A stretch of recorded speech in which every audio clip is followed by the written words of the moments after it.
मुकेश मोहन पर 50 करोड़ का defamation case किया गया। डॉक्टर निमो यादव, एक्टिविस्ट संदीप के ट्विटर अकाउंट सस्पेंड कर दिए गए। Greater Kashmir, rising Kashmir media outlet shut down कर दिए गए। 4 PM यूट्यूब चैनल पर कार्रवाई की गई। फेसबुक ने नेशनल दस्तक और मॉलिटिक्स के पेज हटा दिए। ये अकेले नहीं है, और कई सारे क्रिएटर्स हैं और इन क्रिएटर्स को बेसिक नेचुरल जस्टिस का जो बेसिक प्रिंसिपल है, राइट टू बी हर्ड, वो भी नहीं दिया गया। इनफैक्ट इनके जो चैनल्स हैं उन पर ये मैसेज आ रहा है कि सरकार के कहने पर इन्हें हटाया गया, लेकिन सरकार की तरफ से कोई स्टेटमेंट तक नहीं है। ये सब हमारे कॉन्स्टिट्यूशनल डेमोक्रेसी में, एक संवैधानिक लोकतंत्र में हो रहा है। याद कीजिए, जर्मनी में भी संविधान था, सोवियत संघ में भी रहा है, आज भी नॉर्थ कोरिया में भी संविधान है, लेकिन इन सब देशों में संविधान के बावजूद तानाशाही है, दमन है, डर है। संविधान का होना, संवैधानिकता, कॉन्स्टिट्यूशनलिज्म, ये दोनों एक ही बात नहीं है।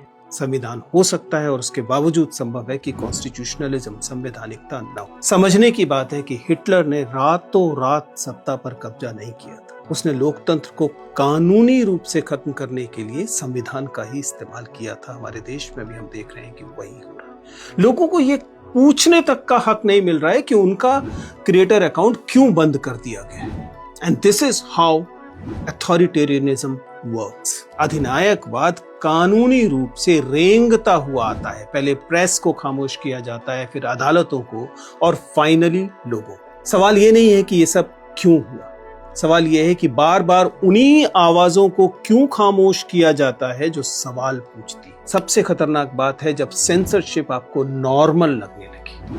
अब सच्चाई ये है कि अब बाकायदा इन हरकतों को, इन एक्शंस को नॉर्मलाइज किया गया। अब लोग कहने लगते हैं कि कुछ तो गलत किया होगा, यानी आपने सब कुछ सरकार के हाथ में छोड़ दिया है। लोकतंत्र ऐसे धीरे धीरे मरता है।